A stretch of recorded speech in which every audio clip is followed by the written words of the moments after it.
Hi, I'm Jim Stevens with Eureka Canada and doing another of our online video setups, and today we're going to show you the setup for the Taron Basecamp series tents. Behind me I have the inner tent of the Basecamp 6 set up, and I'm going to go through the process of setting up the Taron Basecamp 4. From a usage perspective, these tents are fantastic for car camping, but also as a base camp tent for those of you who wish to have a nice accommodation, full weather proof, and that you can go out on day trips, be it canoeing, kayaking, cycling, climbing, whatever your activity might be. So I'm going to get into the setup.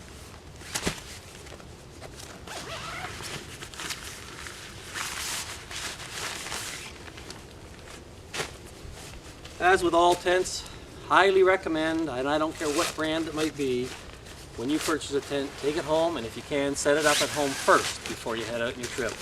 Just become familiar with the setup and make sure all the components are there.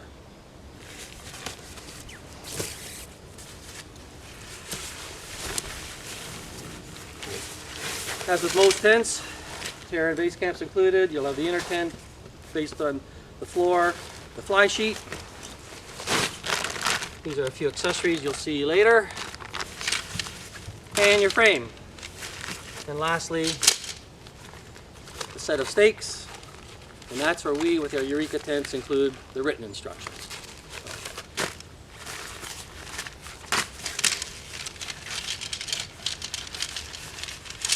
With your frame, in the case of the Tarons, you'll have two obvious smaller poles for the brim rods. One separate pole that will be your fly rod. You'll see that in the setup later. And then two main frames, and these will be the ones I'll start off with the tent. As you're setting up the poles, I keep repeating myself, make sure the ferrule inserts are fully inserted during setup. If they were halfway through under flex, there's a chance that you're going to find breakage right at that point. They must be fully inserted. So just be careful on that as you're doing the full setup of the tent. Okay, so what I've done, the tent has been spread out in a flat area, always checking for drainage, sharp objects. If I was using it myself at an actual campsite, I would have some kind of ground sheet that I would have put down first. Just prolongs the life of the floor of any tent, so it's always recommended. I've built the two main poles, and I'm now going to just slide them through the sleeves. On the Taron series, you'll have two sets of sleeves, two that cross over in an X pattern right at the peak, and secondary set that I run along the sides of the tent. With the two long poles, I'm working with the X crossing pattern poles at the top. And it's just a simple process, sliding them through the sleeves. They are continuous until I have the frame extending out towards the opposite corner. Repeat the process with the second pole.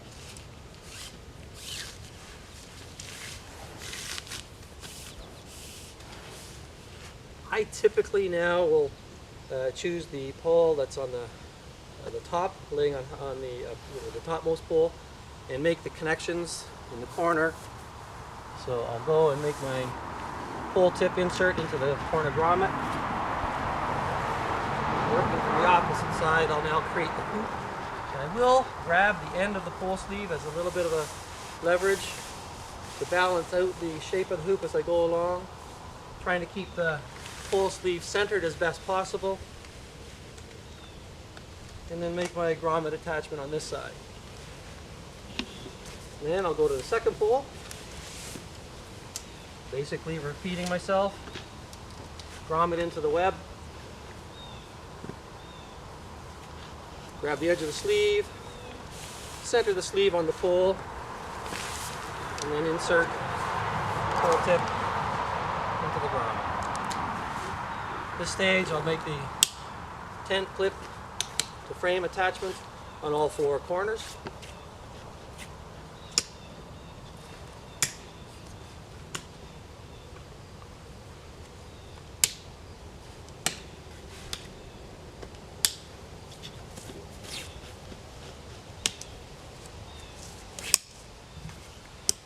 And once completed, at this stage, grab 4 stakes, staking through the corner webs and position the tent where I want it positioned. Next step, the tent is up, staked in the corners. There's two remaining poles. These are the side shoulder brim poles.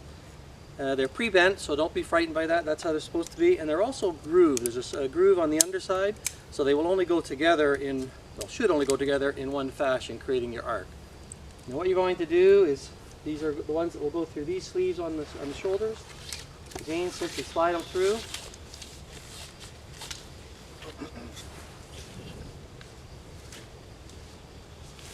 And at the clip locations here, you'll see grommet position on both sides. Put the pole into the grommet, the brim is set, and I'll repeat this on the other side. So the last pole for the setup now belongs to the fly sheet, and this is the ridge pole or fly pole, and I built that same as I have the others. I've inverted the fly sheet, just laying it on the ground, so the inside's facing upwards. What I've done that so that I can locate at the top of each vestibule will be these web pockets. And what I'm simply going to do is now open those and insert an end of the fly rod at each. This one does give you the added function on this one end of a Velcro, so you can insert the pole from the side rather than feel like you're forcing it to over flexing it. Lock it in place, and then take the central Velcro and attach it to the pole as well. Okay, so that's done. The next step is taking the fly sheet and inverting it onto the top of the actual tent. What I'm looking for is a corner web. You'll notice on the tent itself, if the camera can pick that up down here in the corner.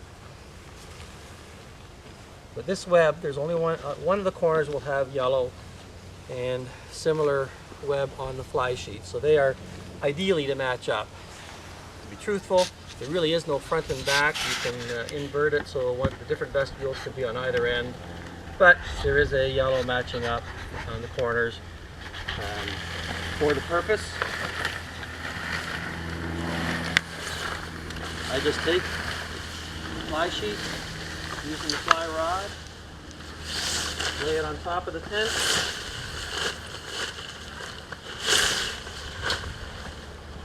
spread the fly out,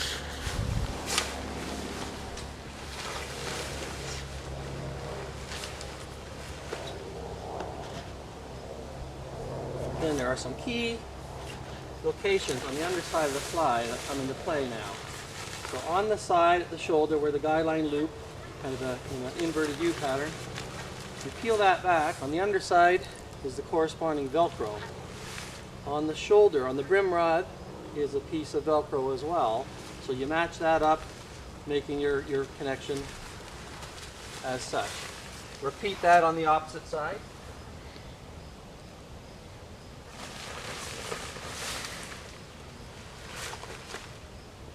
Why you want to do this is it stretches out the fabric on the upper portion of the fly properly, so as not to have any issue with condensation.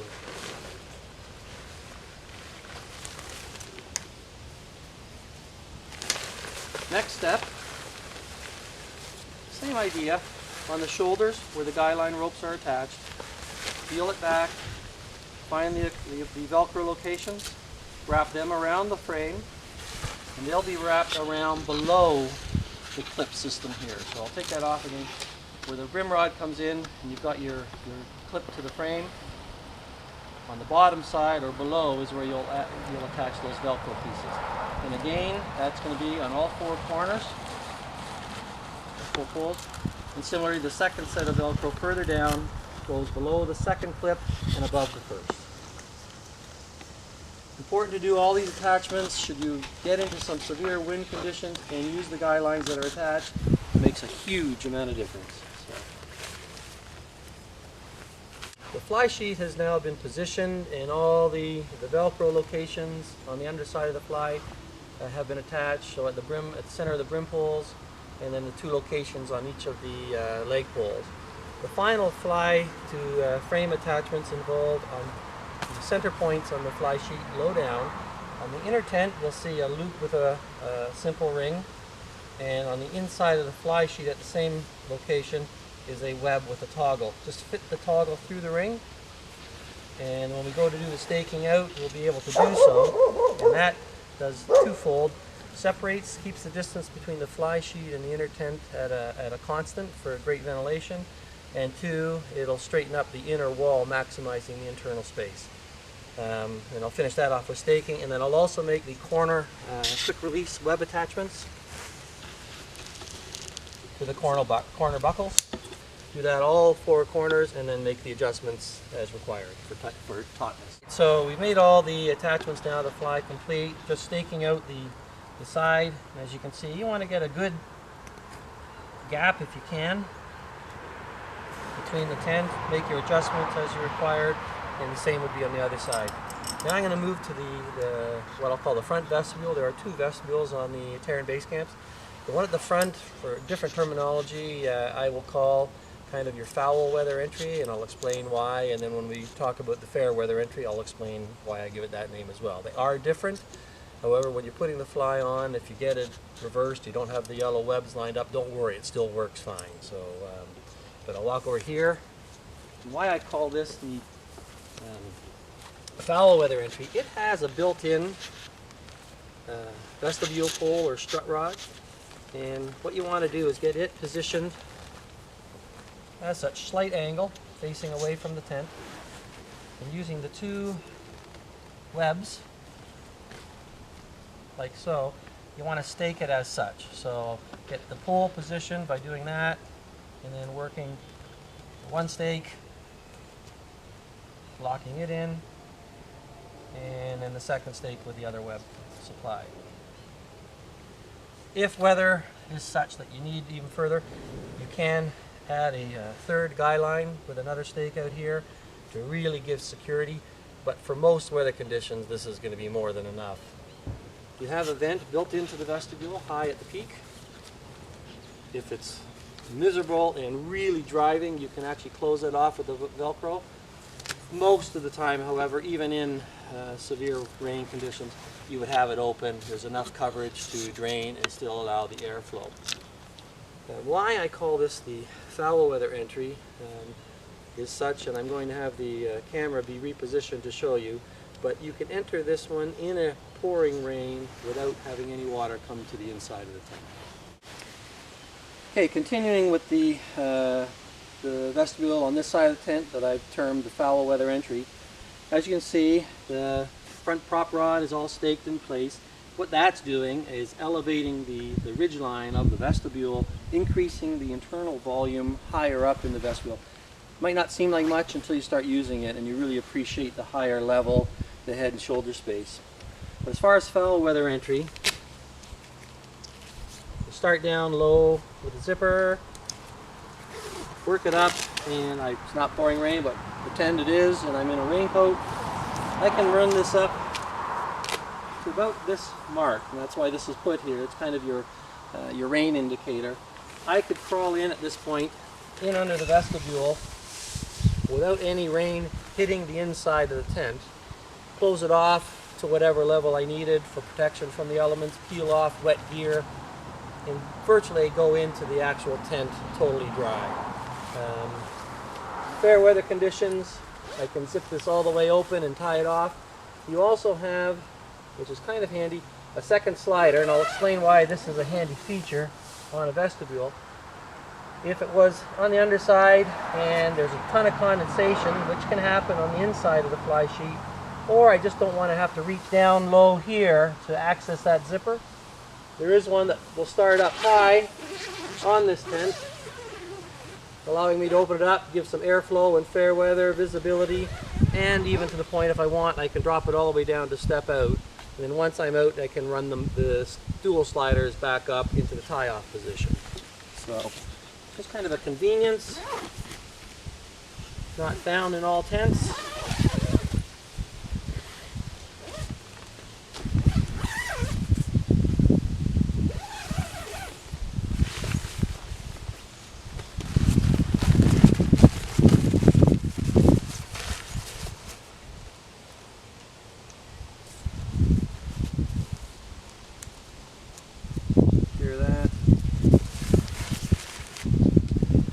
fair weather use, don't need the fly or the vestibule fully closed off, I can set it up as such. I want to talk just briefly about the, if you're looking for adjustable poles, I would argue that these may be the best ones on the market. Maybe they're not ideal for canoe tripping purposes or backpacking.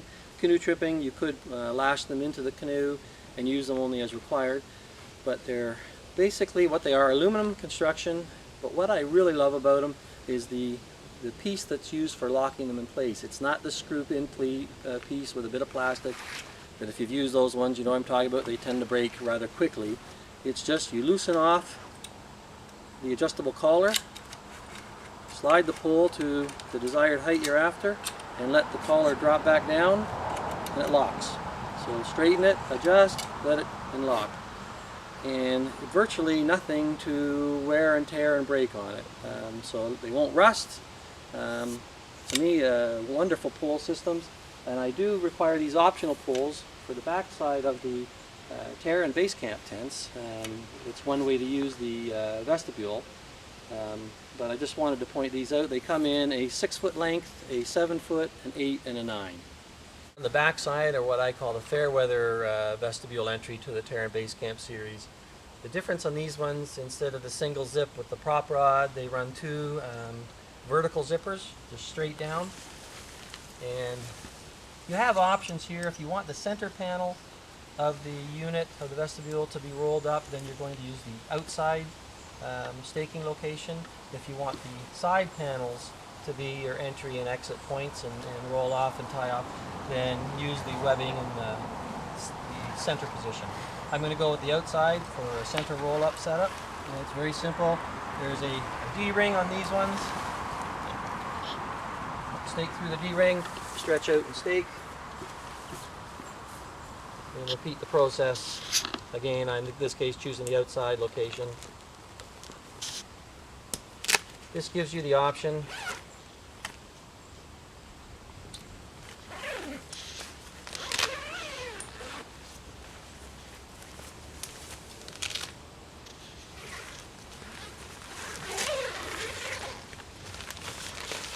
now roll up the center panel. That's the way I have it set.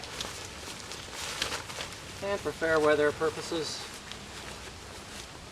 tie up and out of the way. I can also, if I wish, if it's just gorgeous weather and I don't want any vestibule coverage, I can tie both the corner panels off, or if I had staked it out differently, I could leave the center panel down and access through the corners with them tied back.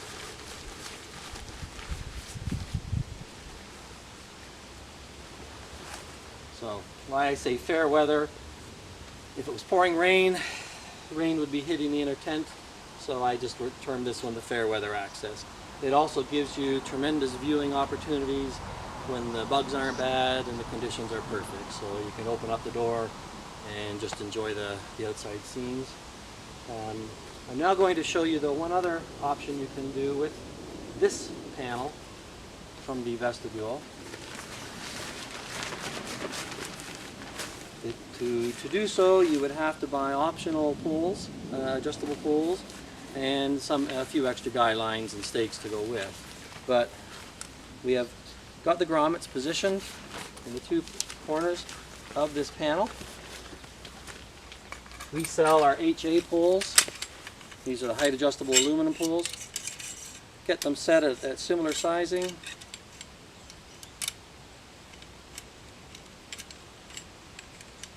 Okay, and it's just fitting the tip of the pole into the grommet, angling it as such, and then you're going to use a guy line from the corner. The guy line can be attached right here, and just stake that out, and you're going to repeat the process with the second pole, creating an awning. Obviously when it's raining you want to detach that and let it drop and zip in position, but for just giving extra shade, sun protection, you can set it up as such. When the Taron Basecamp series tents were put together, one of the challenges to the head designer was to come up with a design that had the kind of the single seam and zipper vestibule on the one side, but the dual track zipper vestibule on the other. And typically when you would put a fly rod in, the fabric flows from there down, and the lines and such to the pattern just don't really work. But the young lady who worked on this particular design came up with a way of doing it, and you can see what's happened where the fly rod comes in, and she created this triangular panel which allowed a nice level positioning for the two zippers of the vestibule. The bonus, and this is where I think the brilliance of this design comes in, is at this panel it's canted slightly inward, creating a bit of a natural awning, and there's a mesh panel here that can be opened from inside the tent. A breathable panel in behind to cover it if the rain is driving. But for most rain conditions and such, this panel on the inside can be opened for great high position venting. That's virtually at the peak of the tent. So there's very few tents that can claim to have a venting system that high on the tent. And if you're forced to have fly coverage on a warm night because of the rain, you'll love the fact that you have this vent in that position to create the chimney effect and airflow. It also doubles as a way to look out of the tent without having to open up your vestibules and such. Just a wonderful feature that's been added on. As with all our Eureka tents, we do take special mention on the stability, the wind stability. It's the positioning of the guy lines and the number of them. So with all of our tents, and the Taron Basecamps being no exception, every leg pole has guy line attachments, and in the case of the Tarons, we've also got it at the Brim locations as well. On the leg poles, we've already talked earlier about the Velcro attachments on the underside, and this is a sliding system as far as the guy line. Depends what your ground conditions are for staking. It allows you some flexibility as to where you locate your stakes. Huge improvement on wind stability. If you know you're in exposed areas or you're going to be away from your tent for a period of time with potentially severe weather, please use the guy lines. Organizing inside the Taron Basecamps is the same from both models, and it's huge amounts of organizing capabilities in these tents. Start off, you've got on either side the orange trimmed mesh pockets sitting in the corners or on the sides. In each corner, inside each corner, and strategically positioned so that you can open the zippers from the doors of the tent and reach around. You've got the triangular mesh pockets as well, so one in all four corners. That's giving you now 6 accessory pockets. Up in the roof sections of the tent, front and back, over each door, you have some more mesh pockets. They're great. They're kind of a replacement to what was the traditional gear loft. Items that you definitely want high and out of the way, your reading glasses, etc., would be positioned in these pockets. And then lastly, there's 2 detachable pockets on either side. The one on this, and they are the same pattern and shape, just with the one on this side positioned in has a polyurethane film on the center panel. This allows you to position a tablet, and through the tablet you can navigate and use a tablet inside for movies or whatever other items you may wish to use. The last features inside the tent are in the up in the roof part, and these are detachable, but they're reflective panels that, when are positioned into the Taron Basecamps, will redirect the light of a hanging LED lantern that would be in this area, and it redirects it down into the lower areas of the tent and increases the light use by about 3 times. So kind of a handy feature. If you don't want to use it for a particular trip, they're easily popped out, but they do add extra lighting capability to the bottom of the tent. Okay, lastly, talked about the coatings and the coverage, and the Taron Basecamps, you should have no issues with water with these tents. I always point out, however, that if there was to be a chance of any water with the tent, it could be at the locations where multiple layers are sewn into a seam. These are taped seams, but it's possible, highly unlikely, but possible, that water could, if it's a 24-hour rain, penetrate through and get a pin drip of water on the inside. With most of our Eureka tents, we include a little tube of sealant in the stake bag where the instructions are. If you ever had that pin drip of water coming through, when it dries up outside, just apply a 5 to 10 centimeter stretch of sealant right in the culprit area on the outside of the fly, and you should be good to go. I doubt you'll have that issue, but I always like to let people know ahead of time rather than be surprised. But I hope the video has been helpful with regards to the setup of the Taron Basecamps. Standing in the middle of them, yeah, I'm not a tall person, around 5'7", but you've got the 4 on my left and then the larger 6 person on the right. The 4 will pack down small enough for potential canoe trips with relatively short portages, but both make excellent base camp locations and tents, so for car camping and allow you to cancel. That's the end of the setup and explanation of the two Taron Basecamp tents. You got on your right, my left, you have the 4 person, and then on my right, your left is the 6 person. Both excellent tents. 2014 was their first year, and phenomenal results. And not so much that I'm looking at great sales, I look more at the performance of the tents, and the customers that have bought them have been thrilled with their use. I expect you will be too. Enjoy.